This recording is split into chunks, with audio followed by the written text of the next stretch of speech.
hususan mahali kama Mtwapa, majengo ya Kanamai, kwenda mpaka Vipingo, mpaka Shariani, ni maeneo ambao kuna wakazi wengi ambao wanaketi baadhi ya hizi kaunti mbili. Speaker, lakini cha kusikitisha ni kwamba wafanyikazi wanaofanya katika maeneo ya biashara hizi za nje wa Mtwapa wanalipwa pesa kidogo, hali wafanyikazi wale wanaofanya kazi katika maeneo haya ya biashara za nje wanafanya kazi katika maeneo ya Mombasa ama cities zozote kama Nairobi ama Kisumu ama Nakuru, kule kuna biashara hizi za maeneo ya biashara ya nje, wanalipwa juu zaidi. Sisi katika hii taarifa hii angegusia ya kwamba ikiwa mahali pana uchumi wa masaa 24 kama Kilifi, mahali kama Mtwapa, masaa 24 ya uchumi yanaendelea, hakuna tofauti na mahali kama Mombasa, Kisumu, Nakuru na kwingineko ambako kama ni city. Kwa hiyo sisi tunasema kwamba wafanyi kazi kama hao pia wangeangaliwa kuona ya kwamba ikiwa maeneo haya ya kazi za nje yanapatikana pia yaweze kufanywa, iwe hao pia wataweza kutiwa katika ile hesabu. Speaker, tunaona wakati huu kumekuwa na ugonjwa ule wa COVID na watu wameweza kupoteza makazi zao, na hivi karibuni tena kumeingia ule ugonjwa wa Micron ambao pia watu wamezidi kupoteza kazi. Lakini tunasema ya kwamba wakati huu hii statement na mwelekeo wa serikali wangekuwa wameweka mikakati kabambe kuona ya kwamba ni vipi jambo hili ambalo serikali haikuiangalia vizuri, wangesema ya kwamba ni vipi jambo hili linaweza kupata suluhisho, ya kwamba tuzidishe upande wa sayansi kuona ya kwamba watu wanaweza kufanya kazi zao wakiwa nyumbani ama wanafanya kazi zao wakiwa kwa umbali, lakini kazi wasizipoteze.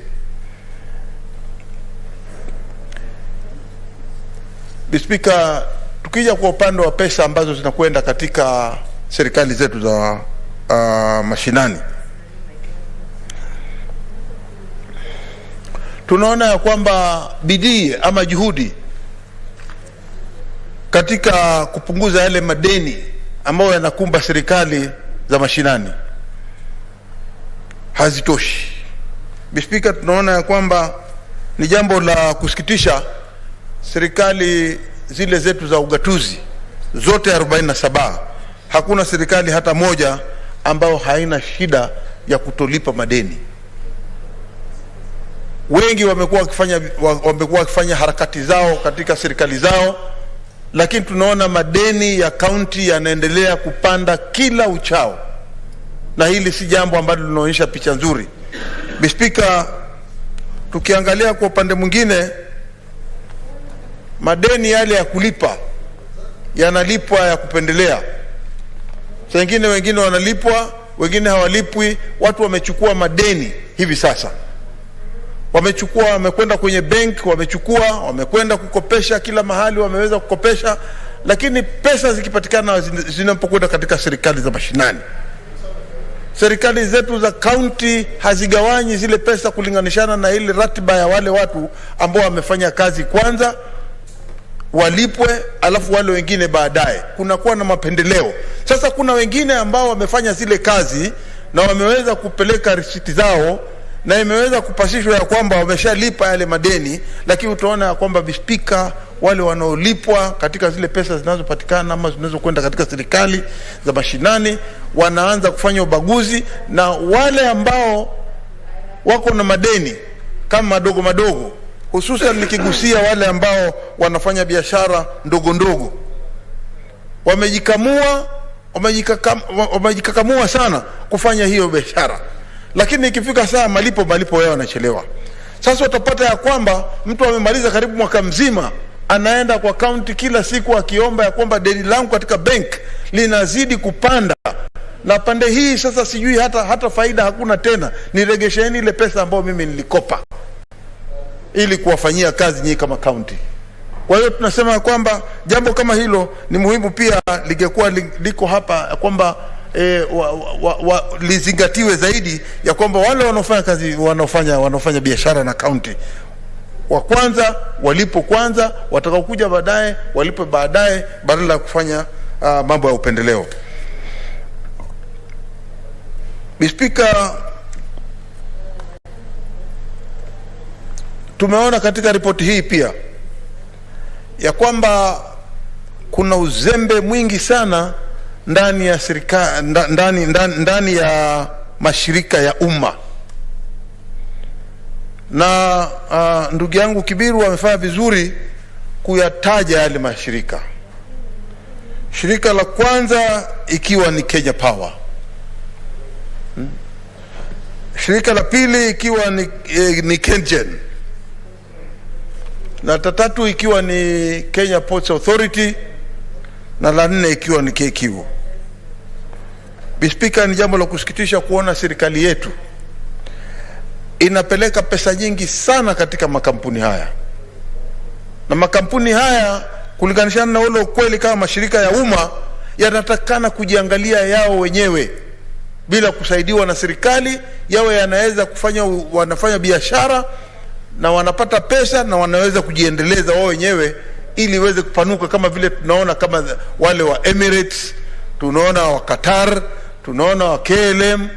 Haya ni mashirika ambayo yako kwa serikali zao, lakini yako independent, yako huru na serikali. Lakini hapa utaona ya kwamba shirika kama la Kenya Airways, shirika la Kenya Airways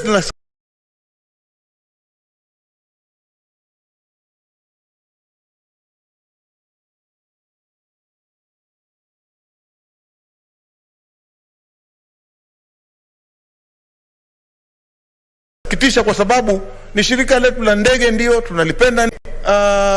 Zile charges tunazotoa kitakuwa juu kuliko wengine. Utaona sasa Kenya Airways wanaanza kupoteza biashara, kwa sababu sasa kama katika Kenya sasa tuko na kama 748, wako wale Jambo, wako Skyward, wako na wengineo ambao wanafanya biashara kama hiyo ambao Kenya Airways wanafanya.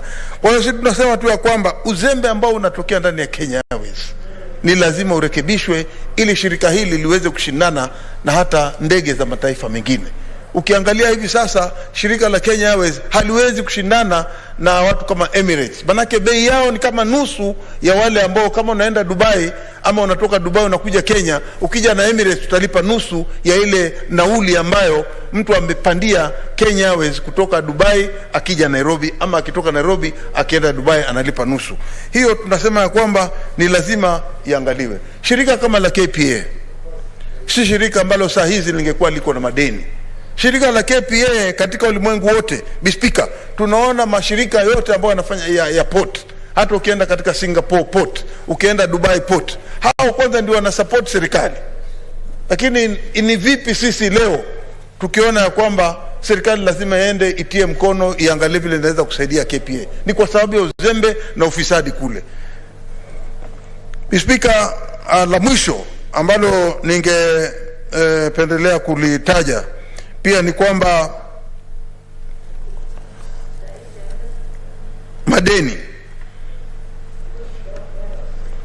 madeni ya barabara. Sisi katika kaunti ya Kilifi watu wamejaribu, serikali imejaribu kufanya barabara kisawa katika ule uwezo walio nao, lakini tukija katika serikali ya kitaifa tunasema ya kwamba ni jukumu la serikali kuona ya kwamba wanategezea wananchi barabara ili waweze kuongeza biashara na kuongeza uchumi, hususan kwa wale wafanye biashara. Mara nyingi sana utaona ya kwamba ikiwa serikali inafikiria kutengeza barabara yake ndani ya pwani, pahali popote pale inapofikiria kutengeza ile bahari barabara, Kitu cha kwanza kinachokuja kwenye akili ya mtu aliye ndani ya serikali ni kwamba tunatengeza barabara ya kusaidia watalii. Sisi tumechoka na hii habari ya kwamba ukifikiria habari ya kwenda coast ama ukifikiria habari ya Mombasa, Kwale, Kilifi, Taita, Lamu, Tana River, unafikiria utalii. Lakini usisahau kwamba kule kuna binadamu. Maeneo ya pwani si maeneo ya utalii peke yake. Maeneo ya pwani sio mbuga za nyika za kwamba zinaishi wanyama. Kwa hiyo tunataka heshima ifanywe ya kwamba ikiwa wewe unaketi kule pwani na mtu anataka, na serikali imefikiria, imetafakari kutengeza barabara, watengeze barabara kwa sababu wanajua kuna wakulima, kuna wafanyi biashara, kuna watu wanaishi kule, kuna maskuli, kila kitu kiko kule. Lakini tunaona kwamba hapo pande wa barabara serikali imekaba pesa kidogo, manake uhaba wa barabara njema zinazopatikana ndani ya Kilifi County ama katika pwani haziko. Hivi juzi tayari Speaker, tumepoteza watu 18 katika accident iliyotokea ya matatu, mahali ambapo tusingepoteza watu kama hao. Kwa hiyo tunasema ya kwamba watu wanaoishi kule pia wanahitaji huduma za serikali.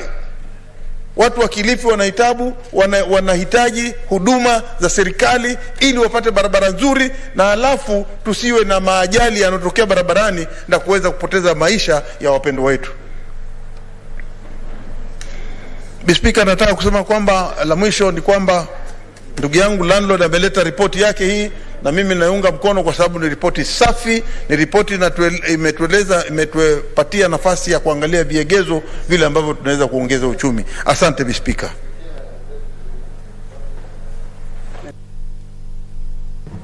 Thank you Senator Harkura Kodana.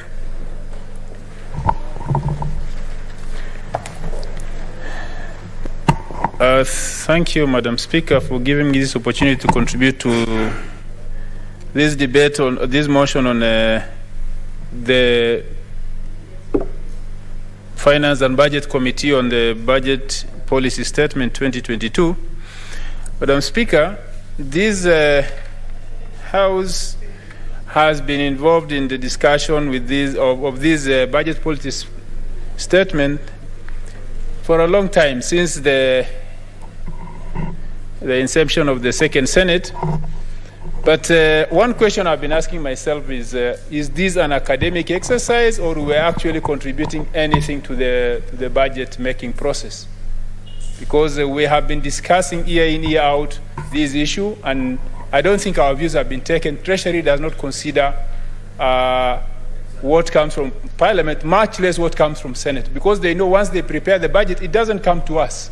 So sometimes I wonder whether we are doing an academic exercise or we are actually affecting the budget-making process. Because if you look at the PFM Act, Section 25 is very clear. It talks of that the resolution of Parliament on the budget policy statement should inform the preparation of the annual estimate, the budget. But is that actually the case? And because from here, my expectation is that our mandate here as the Senate is to make sure that we look at the impact of this budget policy statement on the counties, basically on devolution, on the proposed revenue. We have to check. Then we have to communicate our position on the division of revenue, and then by extension the county allocation of revenue, which are actually generated from this process.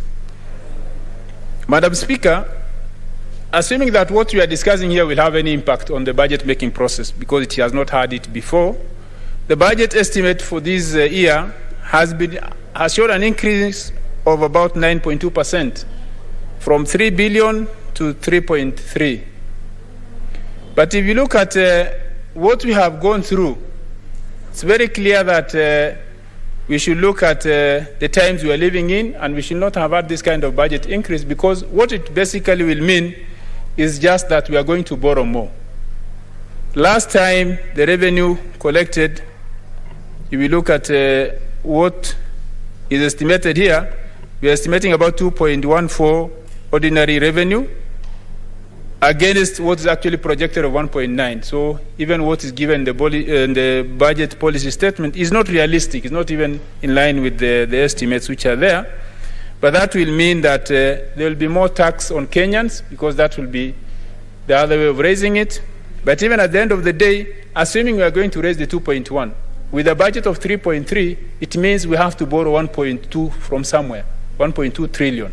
That is an addition to the debt, which already is almost hitting the ceiling of the 9 billion, which was approved last time. And I'd also like to comment, as my colleagues have earlier done, that the reason why Parliament approved the increasement of that ceiling is to allow the government to borrow and retire the expensive, mainly the local component of the debt, so that we can have the long-term ones, the ones which are done, the international ones which are done at a minimum rate of about 1 to 3%, so that we can concentrate, and even we can even structure those ones so that we can delay the payment. But from what the committee has come up after engaging the stakeholders, nothing has been done. We even hear cases of borrowing from international organizations from countries like Germany at 19%. That's what was being said by committee members today. That shows we are even borrowing even more than the rates we borrow locally, while that was not the reason why we have increased that ceiling. If you look at the budget also, the report says that there is a reduction in the contribution of export to GDP, which means we are concentrating more on consumption than even production. And we put more money, because the argument has been, yes, we can raise the budget, we can finance the sectors of this government which will generate more income, but it's all consumption, it's all going to government departments and sectors which are mainly consumption, so there will be no increase in production. So there will be no any benefit from it. And Madam Speaker, the issues here in this report which are clear is that the incidence or the issue of high domestic borrowing will affect the access of local businesses to credit, because banks will favor lending the government than the local businesses. That will mean less capital available to the local investors to generate or to improve the economy, which means the government, what is doing is actually against the idea of improving the economy in the first place. The other one is the issue of the high budget deficit of about 1.16, which will result in more borrowing, which will result in more taxation, which is not what we intend to do to put more pressure on Kenyans, because they are the most taxed people. And the main other issue which the committee has raised is the issue of the county allocations, where the budget policy statement talks of 370 billion, which is the same as last year's allocation. Yes, last year, through the effort of each and every member of this House, we made sure that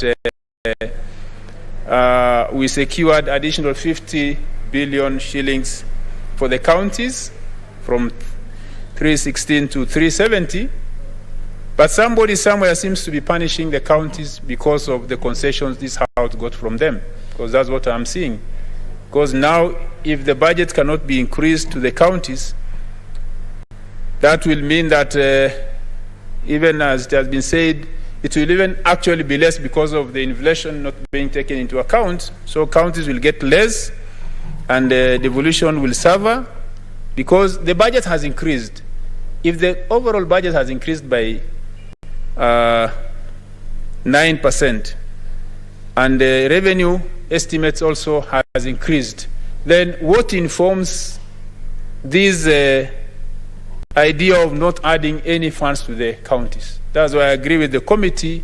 in their proposal that actually the counties be given 495 billion. And that's where I'd like to see whether actually this House has any impact on the budget making process, because according to that section 25 of the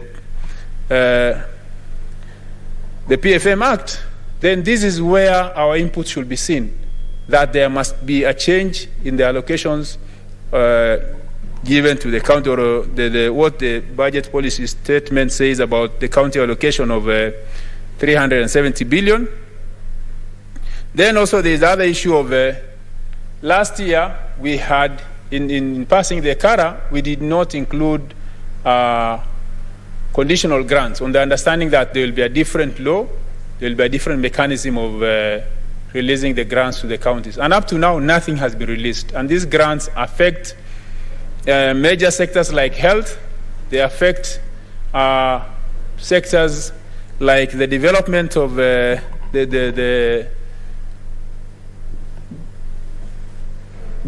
for example, the Kenya Urban Support Program, which actually was used to develop the urban or the county headquarters in some areas, and that has not been released. Then if we continue that way, then it's on the other hand that we are now again underfunding the counties.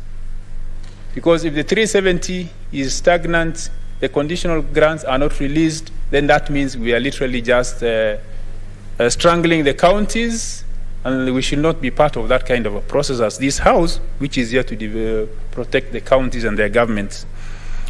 The other issue is the national government has retained most of the functions, like health, water, but the worst part is you will find national government at the county level drilling boreholes, constructing small ponds, which are basically county government functions. And you look at, if you look at how they're doing it under pretext that they're using some loans, like ADB is funding those kind of programs and the Ministry of Health. So you just wonder, is it that the counties cannot get that money and do it, instead of having that problem of duplication and the cost of implementation of those programs? So it just shows that the national government has not accepted that the counties need to do the functions they have been given. And every time anything happens, everybody is ready to blame the counties like they are not performing well. Actually, the funds are not given to them. The funds are being held by the national government.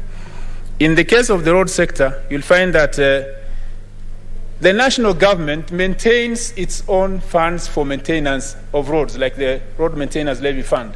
What goes to the national government entities like Kenha, Kura, and Kera, and KWS still goes that way. But the one which goes to the county has been put under the equitable share. So basically, the roads in the county have no funds for maintenance. Because when we have asked for the 50 billion, part of that 50 billion is actually this road maintenance living fund. The 15% which goes to county has been put there. And that is unfair because an important sector of the county government function is not working. The roads are not being maintained because we have diverted that money. So it's better we insist that that money is reinstated to a conditional grant and it's delivered to the counties. So, Madam Speaker, I support the committee's recommendation in the report that the county allocation of revenue be increased from 370 billion to 495 billion. Equalization fund be released to the counties, because now we are, I think, 11th or the 12th year, and up to now, this is now the 11th year ending, no funds have been released from that fund, and it has a sunset clause of 20 years. Already 11 is gone, we have only 9 to go, and nothing has been released. I normally ask myself, when they start releasing, will they release from the ones they started generating from 2011 or from when they start releasing? Because I don't believe in this country there is money which has been kept in a particular place since 2011 waiting for these laws and for the equalization funds to be passed. Because it seems there have never been a goodwill. It's a mega amount of 0.5%, and even that one has not been released for the last 11 years. And also the committee proposes that there should be reduction in the county, in the national government allocation of the budget, so that what is recovered from there can be released to the counties. But the counties themselves also have issues, as my colleagues have stated. They also need to see how they can raise their own revenues.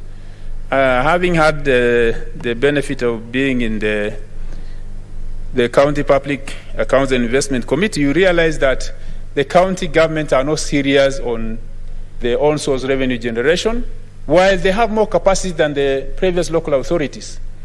They can automate their revenue collection.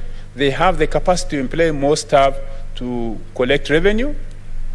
But you'll find that they are not generating as they should be generating, because either because there is no that push because they are expecting money from the national government, the equitable share, or money is being collected and spent at the source.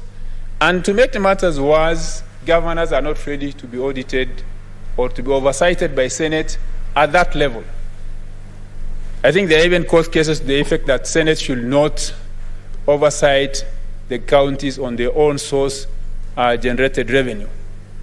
That gives a leeway for the government or the governors to spend that money as they wish, which is not right. We have had problems even when it came to conditional grants like the Road Maintenance Levy Fund, which when the Roads Committee of Senate called the governors to account for that, for the Road Maintenance Levy Fund, they actually went to court.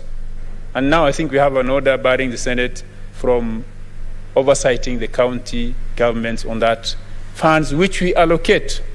So that shows how far the governors can go to avoid oversight. And that makes it difficult for us even sometimes to argue that they should get more funds because they are not ready to account for what they have. The issue of pending bills at the county government. County government receive all their monies they budget for, other than when they under-collect their own source revenue, then that is where a shortfall occurs, which they should adjust as they move on, and they make sure that they don't overestimate their revenue. But the kind of pending bills we are talking of just shows that the lack of financial discipline, governors are not following the law in terms of spending as per the budget, because that is why you have an approved budget, you receive the whole amount, however late it may be, but you still have accumulating pending bills because you don't follow your budget. And that is a discipline which the governors need to develop, and they should pay all the merchants they owe. These are Kenyans. We have had complaints of merchants who even had their properties auctioned because the counties could not pay on time for what they have delivered. And that is very sad, because more often than not, those are residents of the same county which is incurring those kind of injustices against them. Lastly, Madam Speaker, the issue of outstanding government guaranteed debts to state corporations, it has been said very clearly about Kenya Airways, but I'd like to comment something about Kenya Power. If you look at Kenya Power generally, it is a profit-making organization because it doesn't produce.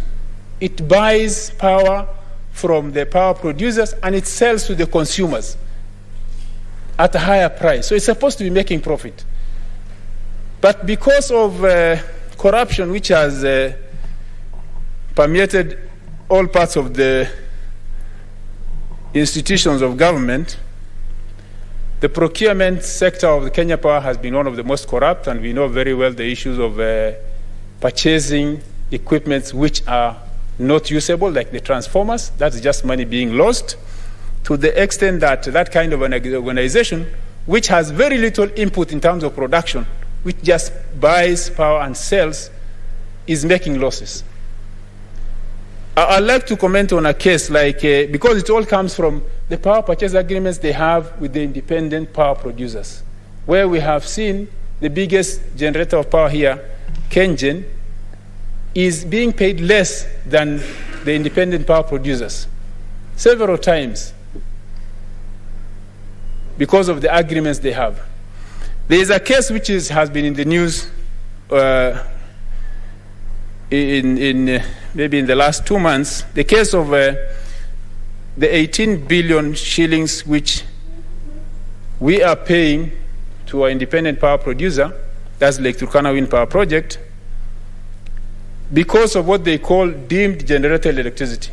The Auditor General did an audit and produced a report in April this year, 2021, specifically on that amount of money which we are paying, which already we have paid actually 10 billion, and the rest is factored into our bills. The rates at which they have agreed, which is supposed to be a fixed rate for 20 years, has been increased so that they can recover that money from our bills. It has been passed to us. And the worst part, which seemed not to even be coming out in the press, is the Auditor General said that when this project started, the power line, which is the cause of the problem, was supposed to be the responsibility of Lake Turkana Wind Power. Along the way, Kenyan was created, and by the time Kenyan came into the picture, already the procurement process for the power line has started. Very clearly a case of conflict of interest. Lake Turkana Wind Power was involved in the procurement of the contractor. They did the survey of the line themselves. Then they were involved in the procurement of the contractor. This is what the Auditor General has said. By the time Kenyan was taking over, already Isolax have been identified. The company which went bankrupt and caused this delay has been identified, and the report is very clear that actually the technical and the financial evaluation of that company was the responsibility of Lake Turkana Wind Power. Now, Lake Turkana Wind Power handed over that process to Kenyan. Kenyan did not go back and do another procurement. They just took up from there. The company which Lake Turkana Wind Power has identified is the one which actually went bankrupt. And now, Lake Turkana Wind Power is using that excuse that Isolax went under, the process delayed. So, and that is now where we are now paying that kind of money. Madam Speaker, I support the report of the committee with the recommendations. Thank you. Thank you, Senator. Senator Mwinyi Haji Mohamed Faki. Asante Bi Spika kwa kunipa fursa hii kuchangia ripoti ya kamati ya fedha ya bunge la Senate kuhusiana na taarifa ya sera ya bajeti ya mwaka 2022-2023. Mheshimiwa Spika, kwanza napongeza kamati hii kwa kuiangalia kwa kamilifu sera hii, taarifa hii ya sera kulingana na kanuni za Senate na vile vile kulingana na katiba yetu ya Kenya. Mheshimiwa Spika, taarifa hii inatupa mtazamo wa vile bajeti ya mwaka ujao itakavyokuwa katika masuala yote ambayo yameangaziwa katika sera hiyo. Mheshimiwa Spika, pili, nakubaliana na mapendekezo ya kamati kwamba hazina kuu ifanye marekebisho ili kuzikinga kaunti zetu dhidi ya mfutuko wa bei, yani inflation, na kwamba ruzuku ya mwaka ujao, yani mwaka 2022-2023 iongezeke kwa asilimia 35 ya hesabu za serikali za mwaka 2017-2018. Mheshimiwa Spika, hizo ndio audited accounts ama hesabu ambazo zimekaguliwa na mhasibu mkuu wa serikali, ambazo ndizo za mbele zaidi kuliko nyingine zozote. Kwa hivyo watumie asilimia 35 ya hizo, ambayo ilikuwa ni karibu trilioni 1 na bilioni 400 na pesa zingine za juu. Mheshimiwa Spika, hii asilimia 35 ni moja ya vitu ambavyo vilikuwa viko katika BBI, na Mheshimiwa Uhuru Kenyatta alipohutubia bunge mwanzo wa mwezi huu alisema kwamba BBI bado iko hai, japokuwa imeweka katika freezer kwa sasa kutokana na amri ya mahakama. Kwa hivyo tunatoa changamoto kwa serikali, Mheshimiwa Spika, kwamba kama kweli wanania waoneshe nia hiyo kwa sasa, watupe kaunti zetu bilioni asilimia 35 ambayo itakuja ni bilioni 495 pesa za Kenya. Mheshimiwa Spika, ikiwa hawataweza kufanya hivyo, ina maana kwamba yale mapendekezo ya BBI yalikuwa ni kutupaka mafuta kwa mgongo wa chupa. Mheshimiwa Spika, naunga mkono pia pendekezo la kuongeza ruzuku ya kaunti, Mheshimiwa Spika, kutoka shilingi bilioni 370 mpaka bilioni 495. Mheshimiwa Spika, ikiwa pendekezo hilo litakubalika, kaunti yangu ya Mombasa inanuia kupata karibu bilioni 12, ambapo ni pesa zinahitajika pakubwa kuweza kutoa huduma kwa wakazi wa Mombasa na wengineo ambao wanaweza kuja. Mheshimiwa Spika, mambo mengine ambayo yamegusiwa ni kwamba kama vile usafiri, na tunaposema usafiri, Mheshimiwa Spika, tutazungumzia usafiri wa meli na wa bahari na usafiri wa anga. Mheshimiwa Spika, japokuwa serikali inaweka pesa nyingi katika kujenga viwanja vya ndege, kwa mfano miaka 2 iliyopita serikali ilitia karibu bilioni 8 katika uwanja wa kimataifa wa Moi wa Mombasa. Lakini Mheshimiwa Spika, ndege zinazotua pale za kimataifa ni ndege moja ama ndege mbili. Zamani ilikuwa inakuja Turkish Airlines, inakuja Qatar, inakuja Ethiopia na ndege nyingine ambazo zilikuwa zinakodishwa hususan kuleta watalii katika kaunti za pwani. Lakini kwa sasa Mheshimiwa Spika, ndege ya kimataifa ambayo inatoa Mombasa ni Ethiopian peke yake. Mheshimiwa Spika, tunataka kuinua uchumi wetu tena baada ya kuathirika na janga la corona. Lakini Mheshimiwa Spika, hatuwezi kuinua uchumi wa utalii wakati tunazuia ndege za kimataifa kutua katika uwanja wa Mombasa ama uwanja wa Malindi, ambao zote ni viwanja ambavyo viko katika hadhi ya kimataifa. Mheshimiwa Spika, haina faida kutoa bilioni 8 kurekebisha uwanja wa Moi wakati kwa sasa ndege inayotua ni Ethiopian peke yake. Mheshimiwa Spika, tukiangalia majirani zetu Zanzibar wanapokea zaidi ya ndege 30 za kimataifa kila wiki, kuanzia Jumatatu mpaka Jumapili. Ukienda katika uwanja wa kimataifa wa Zanzibar utapata kuna Ethiopian, kuna Qatar, kuna Emirates, kuna Dubai, kuna ndege za kutoka Europa ambazo zinaleta watalii moja kwa moja mpaka Zanzibar. Na hiyo Mheshimiwa Spika, imeinua zaidi uchumi wa Zanzibar. Mheshimiwa Spika, mimi na ushahidi kamili kwamba zamani ilipojengwa airport hii, ndege zote za kimataifa zilikuwa zinakuja Mombasa. Lufthansa walikuwa wanakuja, Air France walikuwa wanakuja, British Airways walikuwa wanakuja, na nyingine nyingi za kimataifa, Kondo, zote zilikuwa zinakuja Mheshimiwa Spika, ndege hizi kuleta watalii mara kwa mara ili kuinua biashara ya utalii. Mheshimiwa Spika, ni aibu leo kwamba Mombasa iko na port ya kimataifa ambayo hivi sasa kunajengwa cruise terminal ambayo itakuwa inaangalia maslahi ya biashara ya kitalii.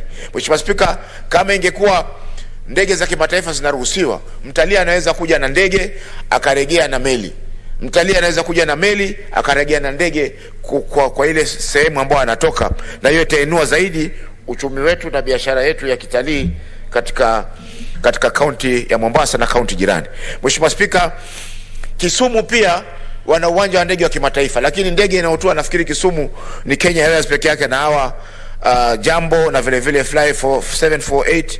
Hata nafikiri ndege ya Fly 540 haizuru Kisumu, Mheshimiwa Spika, kuweza kupeleka watalii. Kwa Mheshimiwa Spika, tutaendelea kuilinda Kenya Airways mpaka lini? Kwa sababu sisi Kenya Airways inaendelea kupata hasara. Kila mwaka ukiangalia mabilioni yanakwenda kwa hasara, na jambo la kushangaza ni kwamba kuna wawekezaji wa kibinafsi ambao wako katika Kenya Airways, lakini wakati kunaongezwa wanaambiwa watoe pesa, inayotoa pesa ni serikali peke yake. Kodi zetu peke yake ndio zinatumika kuienua Kenya Airways, lakini wale wawekezaji wa kibinafsi, Mheshimiwa Spika, hawaruhusiwi ama hawaombi kuongeza mtaji wakati Kenya Airways inaendelea kupata hasara. Kwa hiyo Mheshimiwa Spika, tunasema kwamba ikiwa tunaweza ruhusu meli za kimataifa ziegeshe Mombasa zilete mizigo, sioni sababu gani ndege za kimataifa haziwezi kuja Mombasa kuhakikisha kwamba wanaleta watalii ili kuinua utalii wetu. Mheshimiwa Spika, leo tuna fuo za bahari nzuri kabisa kutoka Shimoni mpaka Lamu, Kiunga, lakini hakuna ndege inayotua ya kimataifa katika sehemu hizo.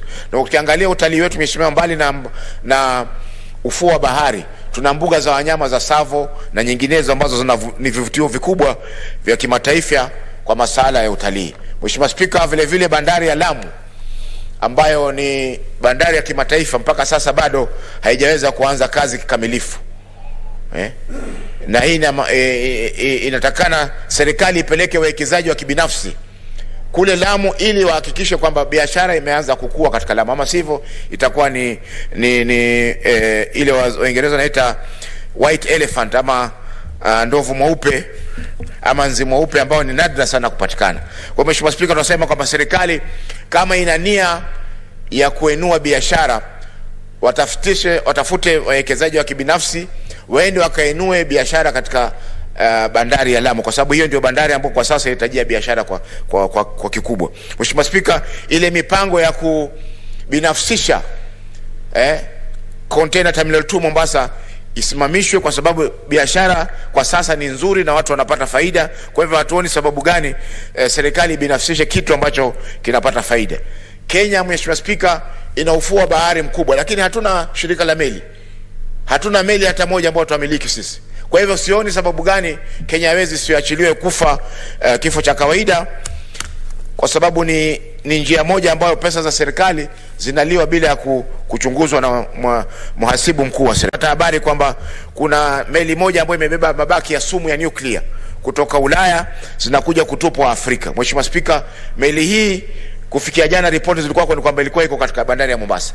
Ningeomba serikali, Mheshimiwa Spika, ihakikishie nchi kwamba meli hii itasafirishwa na Coast Guard ya Kenya mpaka bahari kuu ili kuhakikisha kwamba mabaki haya ya sumu hayakutupwa hapa nchini kwetu ili kutuletea madhara kwa wananchi. Mheshimiwa Spika, haya mabaki ya sumu kule Ulaya yanachunguzwa na Green Belt Movement, lakini hapa Kenya sisi hatuna vifaa ama hatuna tajiriba ya kuhakikisha kwamba vitu kama hivi haviwezi kutupwa hapa. Kwa hiyo Mheshimiwa Spika, ni muhimu kwamba serikali ituhakikishie sisi wananchi wa Kenya kwamba haya mabaki ya sumu hayataweza kutupwa mahali popote katika nchi ya Kenya ama mahali pengine. Mheshimiwa Spika, jambo lingine ambalo nimejaribu kuangazia ni kwamba maeneo ya biashara nje, yani export processing zone. Nikizungumzia hii hususan Mombasa, tuna Dongo Kundu export processing zone. Mwaka 2019 nilijumuika na mwenyekiti wa kamati ya fedha Mheshimiwa Senator Kibiru kuzuru eneo hili. Na Mheshimiwa Spika, mpaka sasa japokuwa mradi uliwekewa jiwe la msingi mwaka 2019, lakini mpaka sasa hakuja kuwa na maendeleo yote. Maskota hawajaondolewa. Mheshimiwa Spika, vile vile hakuna wawekezaji ambao wameweza kutafutwa ili kuweza kuhakikisha kwamba wameweza kuja wakawekeza na kuinua biashara ya kaunti ya Mombasa na Kenya kwa jumla. Mheshimiwa Spika, hii Dongo Kundu export processing zone itasaidia pakubwa kuinua uchumi wa Mombasa na Pwani, na vile vile pia kupata mapato zaidi ya serikali, kwa sababu ni jambo ambalo ni sehemu ambayo iko tayari. Ni wawekezaji waitwe ili waje waanze kujenga viwanda na kuhakikisha kwamba biashara inaendelea hapo, ili sisi watu wa Mombasa na majirani zetu wa Kwale na labda Kilifi waweze kufaidika pia na biashara hizo. Mheshimiwa Spika, serikali imesema kwamba itajenga hospitali 50 za level 3. Mheshimiwa Spika, ukiangalia hapa Nairobi peke yake, kulingana na taarifa iliyosomwa na rais katika bunge, ni kwamba wameweza kujenga hospitali 20 kwa mwaka mmoja. Mheshimiwa Spika, hospitali 50 kwa Kenya nzima ni kidogo sana. Kuna sehemu ambazo hawajaona kwa njia yoyote hospitali ya aina yoyote, na wengi wao wanatumia dawa za kienyeji na mitishamba. Kwa Mheshimiwa Spika, hospitali hizi nafikiri zingeweza kujengwa katika kila county, hususan zile county ambazo kwa sasa ziko na shida ya huduma za afya, na hususan wakati huu ambapo tuna janga la corona.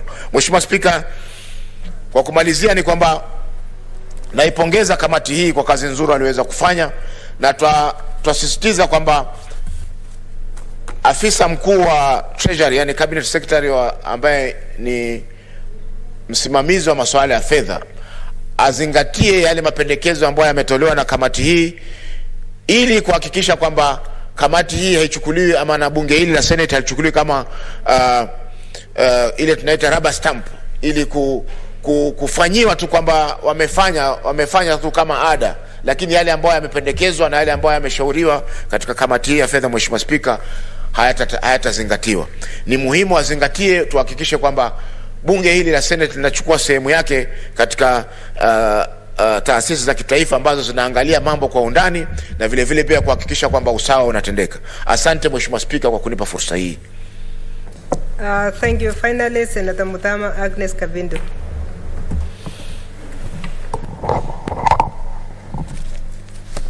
Thank you, Madam Speaker, for giving me this opportunity to make my contributions, even as I congratulate Senator Kibiru and the committee for this very well prepared statement.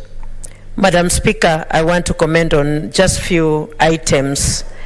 One being the allocation of funds to the counties. I fully support this statement that is proposing that the counties get 496 billion. And I want to thank the committee, because if this will come to pass, then the county of Machakos will get some good money that they can work, and even the whole of Kenya. I want to speak also, Madam Speaker, about the pending bills. There are pending bills in almost all the counties in this country. And I want to urge the committee and Treasury to put in place a mechanism that every governor who comes in will also deal with the pending bills that have been left by the outgoing governor. I'm saying this, Madam Speaker, because like in the county of Machakos, there are many people who have died because of not being paid their money after working for the county, doing supplies or contract jobs. Many are perishing in poverty, many have been auctioned, and so something should be done even before the outgoing governor goes out, or governors. They must make sure that they pay the pending bills. And I know there is they always do the budget for what they want to do for their counties, and I wonder why they don't pay the people their money after they finish the work. Madam Speaker, too, I want to speak on workers of the counties who have not been paid, like the CHVs. Like in the county of Machakos, we have them going without pay for almost 2 years. We have complaints from doctors. We have complaints from as little people as cleaners who have not been paid. And this money is there and it's scattered for. And I would also urge the Treasury to release the monies to the counties in good time, so that they can also be able to prepare what they want to do with the money in good time. When we talk of agriculture, Madam Speaker, this country is very fertile, and if the people do agriculture in big, large numbers, can be supported fully by the government and even the counties, I am sure Kenya can support itself with food. And so money should go mostly to the agriculture. Madam Speaker, I want to comment on medical equipments. We have so many equipments that are lying idle in our hospitals, which were bought and they could not use them. And many of the equipments that are supposed to be used, like x-rays and even for testing, blood and malaria and all this. These equipments are not working in hospitals, and they are never repaired. You'll find our people going to the hospitals, and they are sent to private hospitals for medical checkups, and they end up paying a lot of money, and especially this time when there is COVID and there is scarcity of funds, our people are suffering. So I hope this can be checked on and followed well. You'll find them even being prescribed for medication, and they end up going to buy this medication from outside, and yet they are poor, they have no money. Some of them are these elderly people, others are orphans, others are just normal people who don't have even an income. Madam Speaker, I want to speak also about the stalled projects. In this country, and especially in my county, Machakos, we have so many stalled projects which were begun and they've never been completed, and I want to believe not only in Machakos, but in all other counties there are also stalled projects. I wish the money that is allocated to the governments, something can be put in place like a law that whatever projects are begun by the governors must be completed before they move to other projects. And those projects like dams and like boreholes, once they break down, can be repaired in time, because there are so many of them which were done in Machakos and they are not working.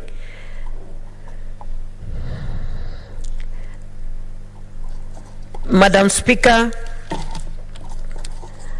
I want also to speak about the budget for development, and especially for national government, especially the projects that they had said, talked about for Vision 2020. I hope enough money can be allocated so that these projects can continue and move to be made a possibility. And when I talk of this, I'm also referring to Konza City in Machakos.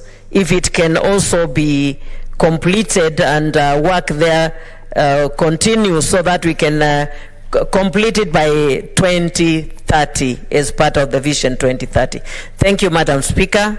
I support this.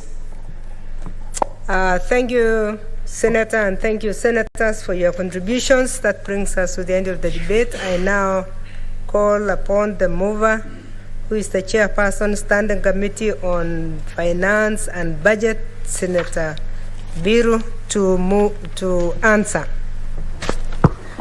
Thank you, Madam Speaker. It has been a long day.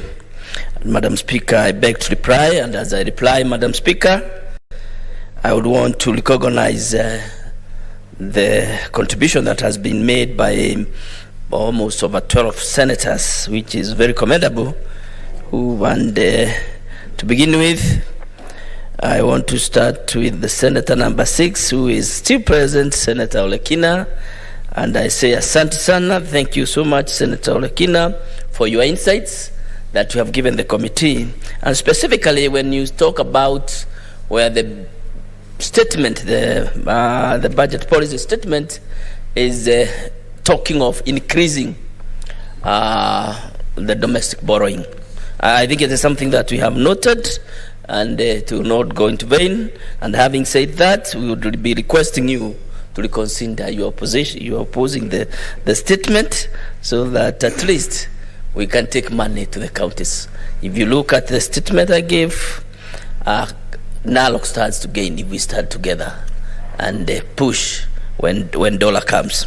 Other senators, Senator Wetangula, requested that we be a bit hygienic in the way we do our governance issue. We look at corruption issues, and that is something that we have captured. Alon Cheriot talked about the trade, and how for us to increase the base of taxation, we also need to increase trade. And so also in terms of balance of payment, we need to ensure that, like he mentioned about Tanzania and the Kenya border, I think that is something that need to be taken up seriously.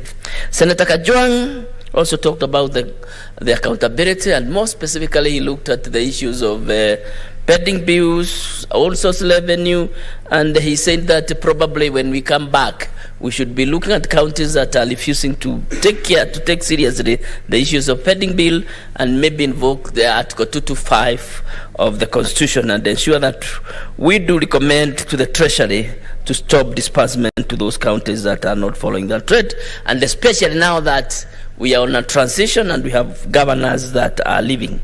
Senator Mulkomen was excited talk too much about the issues about BBI. There was only one issue that need to be clarified. When BBI did recommend that instead of even using the last audited account, because the National Assembly is normally very late in approving or adopting the reports of the Auditor General, to be using the current presented audited accounts to the Parliament. So we would have been using maybe 1.6 billion. Trillion that was recorded last financial year.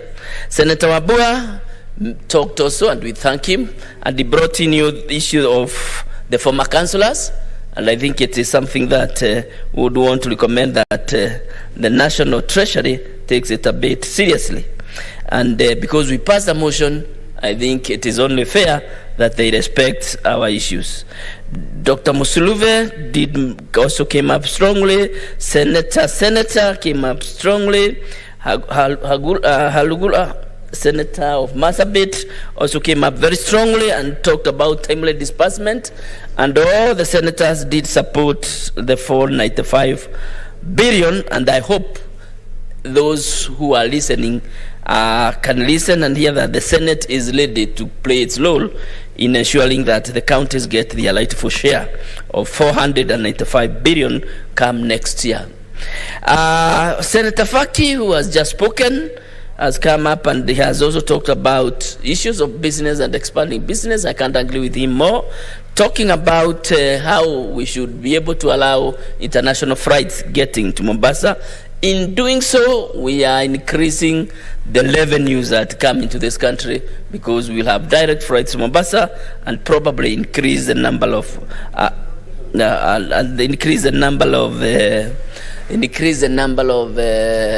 tourists who are coming to this country. Senator Falia also spoke, and she is a good member of the committee, and she is part and parcel of this report. And Senator Agnes, who was the last speaker, is good because you have touched on one of the areas that I brought a motion into this Senate, and it was adopted and passed by this Senate, that stalled projects should become the first issues of budget in the every other year. So we would be revisiting that as a committee. We need to see how far the National Treasury and other relevant departments of government have gone into implementing the motion that was passed, and that I did bring to this House, where we agreed that by then the stalled projects were at 666 billion. So thank you, and I thank you everybody, and especially even you speaker, I do thank you, and the Secretariat for the time and giving us this opportunity. And pursuant to Standing Order 613 requests, Madam Speaker, you defer putting of the question to a later date. Thank you.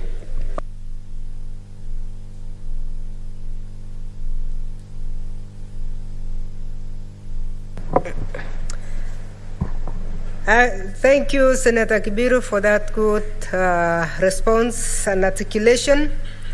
And your request is accepted, so I order that tomorrow we will put the question. Thank you. Next order. Order number 9, motion, adoption of the report of the Standing Committee on Labor and Social Welfare on the status of the new Dandora Stadium in Nairobi City County. Senator Sakaja is going to move the motion online. Senator Sakaja, you have the floor. Thank you very much, Madam Speaker. I trust that you can hear me. Yes. I'll be very quick on this, because, Madam Speaker, it's a straightforward statement or report. Madam Speaker, I beg to move that the Senate does adopt the report on the Labour and Social Welfare Committee on the status of the new Dandora Stadium. Madam Speaker, this is a matter that has been pending for quite a long time. It's quite urgent, so I'm grateful to the Leader of Majority for including it in today's agenda. Madam Speaker, a statement was brought to the House in September by the Senator for Nairobi, who happens to be myself and also chair of this committee. My committee was able to visit this stalled project. Madam Speaker, we made a number of observations. That one, the CIDP for Nairobi City County provided, Madam Speaker, in the period of 2018 to 2022, renovation of stadia across the city of Nairobi at a cost of 1.07 billion. Dandora Stadium was one of the four, including Kawangware Stadium, Kiumbuyuni, Ziwani, whose construction tender worth 1.303 billion was awarded to Scanjet Construction Limited in April of 2018. Out of that amount, 350 million, was awarded or rather earmarked for construction of Dandora. The works stalled because there was a dispute and later on investigations by the EACC on the change of the terms from concrete to steel. And Madam Speaker, we went as a committee and were able to inspect it. Now the project is 70% complete, but the lack of completing this project, Madam Speaker, has led to a lot of crime. This stadium is extremely important to the people of Nairobi, not just those of Dandora and Embakasi North, but the neighboring constituencies. In fact, Madam Speaker, in the period where this project has been stalled, I know a number of young people who even have gone back to a life of crime. Others have been gunned down, yet it's 70% complete. Now, those who are the biggest victims of this stalemate are not those young people in Dandora or the young people in those neighboring areas. They are the victims. They did not participate in the variation or in the contract terms, Madam Speaker, and those were their grounds. They have played there since they were young. I have gone there when I was very young. Madam Speaker, the works we established of good quality, and it is the technicalities that have held this. So far, the county has paid 123 million shillings, and it's very little that is left. In fact, Madam Speaker, we were quite shocked to see that the quality of the work there rivals the work that has been done on Nyayo Stadium and Kasarani, and I would invite colleagues who are interested in sports to be able to look at it for their counties. Madam Speaker, we have actually proposed a number of recommendations as a committee because of the nature of this stalemate. We spoke to the EACC, who came to our committee. We've spoken to the Public Procurement Regulatory Authority, the county government, as well as NMS. The EACC have emphatically stated that even as they continue with investigations, they have not stopped any works at the stadium, but the county government needed to be given a go-ahead to actually not only to pay for the works, including the steel works, and to complete this, which can be completed within the next 2 months. So very quickly, Madam Speaker, we recommend just 3 things. Actually 4 things. Number one, that the county government reviews those terms in accordance with the law and completes the project as soon as possible in the interest of the young people of Nairobi, the young people of Dandora and Embakasi North, and all, and different teams. Teams make money from this stadium as well.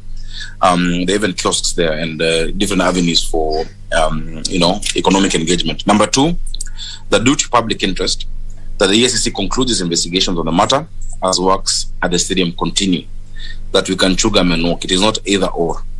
And number 3, that due to the advanced stage of the project, the Senate directs that the Nairobi County government re-engages the contractor who's on site, Scanjet Construction Limited, to complete this project.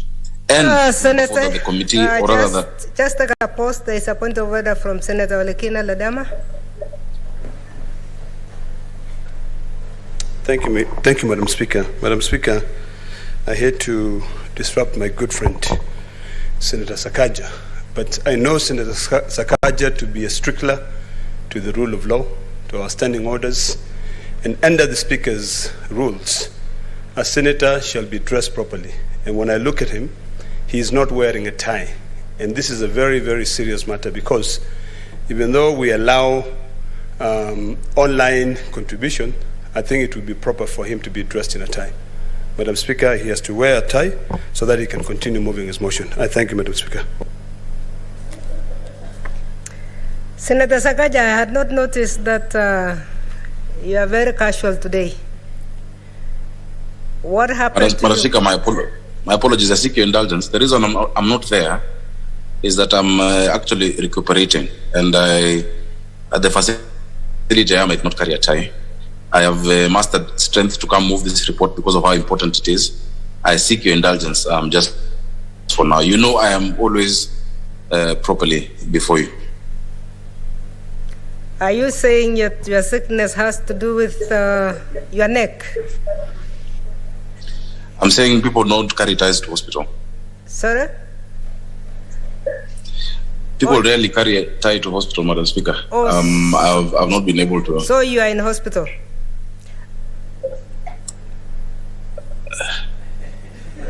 Madam Speaker.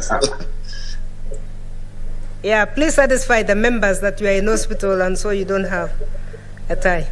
Point of order, Madam Speaker. Madam Speaker, I wouldn't like to discuss, to go into that. I will just seek your indulgence. We've seen members contributing online, even in different states. I'm just saying that I was you are not able changing to the have one reason, and that's facility, going to be very difficult and for you. I urge. There is another point of order.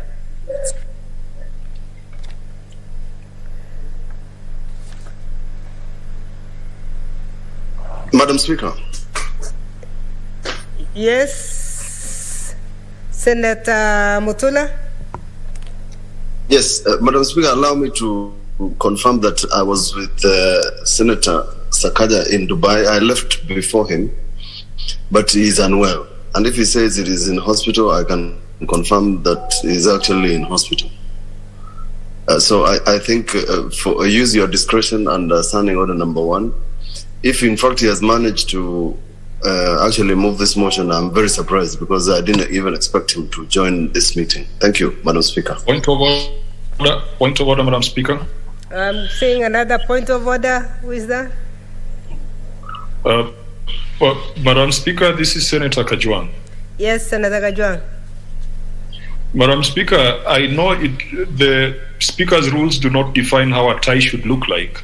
So I want to encourage Senator Sakaja to tie even if it's a belt around his neck. But I also find it rather mischievous for that point of order to come from the member who puts on a shuka in the House. Madam Speaker, maybe through Standing Order number 1, you can allow us to. The sugar is part of our traditional dressing, and that's allowed by the Speaker. But please don't encourage somebody to wear a belt, because we shall see the difference between that.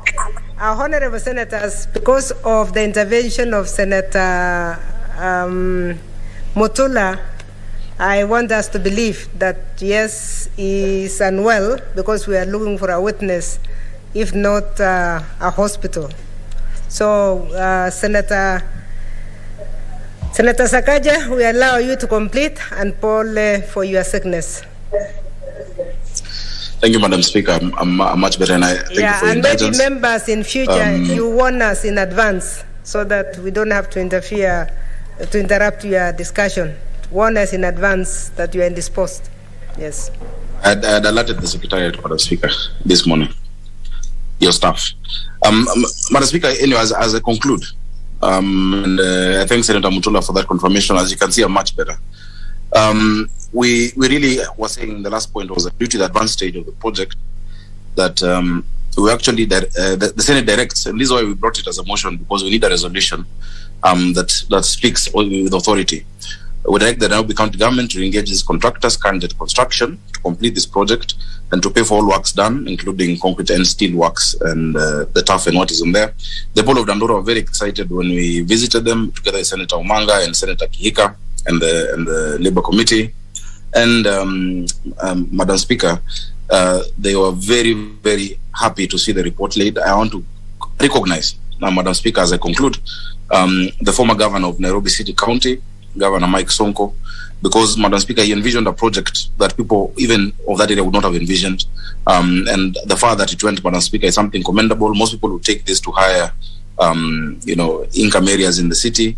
We hope this is completed, and moving forward that we can do more for our young people in the city. Thank you very much, Madam Speaker, for your indulgence.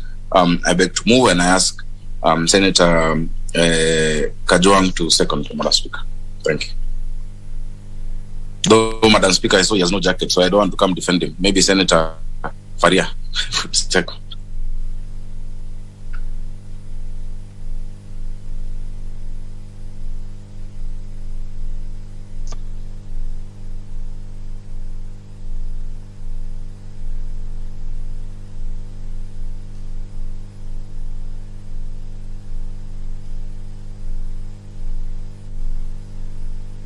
Oh yes, Madam Speaker, Senator Kajwang is properly dressed with the maroon tie, which is the color of our school. Kindly could you second, Madam Speaker? Madam Speaker, I beg to second this report of the Labour Committee on the state of the Dandora Stadium. Madam Speaker, I also want to congratulate the Labour Committee led by Senator Sakaja for taking up this matter. Ideally, Madam Speaker, this is an issue that the County Assembly of Nairobi would have dealt with to its finality. And the fact that the matter came to the Senate indicates that there has been some breakdown in terms of representation and in terms of oversight of projects that have been undertaken by Nairobi City County Government. I want to urge the Governor of Nairobi, now that she's substantively in office, there are no more excuses. She's no longer acting. I want to urge her to take up all the responsibilities of the office of the governor with confidence. I also want to urge her to start the early process of assessing how to take over from the Nairobi Metropolitan Service, because we know that the deed of transfer will be lapsing in a few months' time. Indeed, Madam Speaker, earlier on, when we were debating the budget policy statement, we indicated that the national government has not made a budgetary allocation for the NMS, which could signal the fact that it has accepted that the NMS is not going to be a permanent entity. So I want to encourage the government of Nairobi to take up all those projects that were initiated by the former governor, be it Kidero, those that were initiated by Governor Sonko, and those that were initiated by the NMS. She should suffer no crisis of confidence, because as things stand, she's a substantive governor of Nairobi.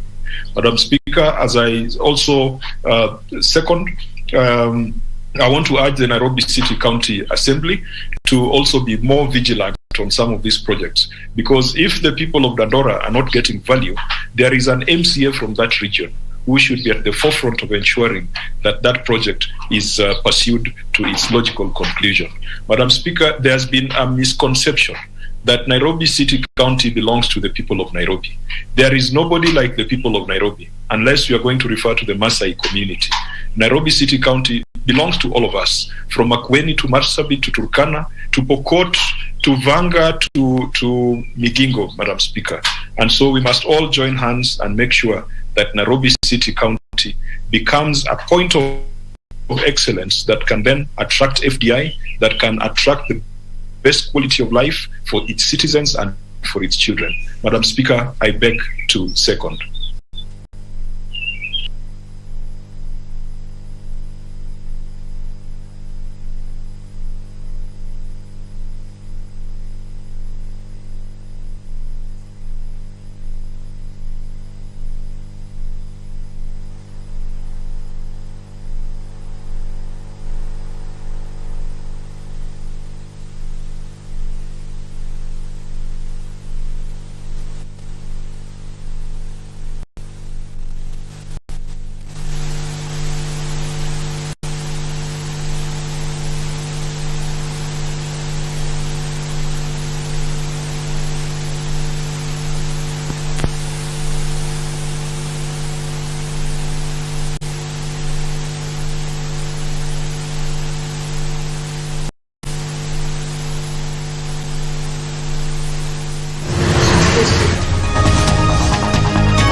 Ili kupata skiza tune hii ya mshauri wa mwaka wako, bonyeza *811 *816#. Kila kizaliwacho huja na heri, kila kizaliwacho huja na baraka, mwanga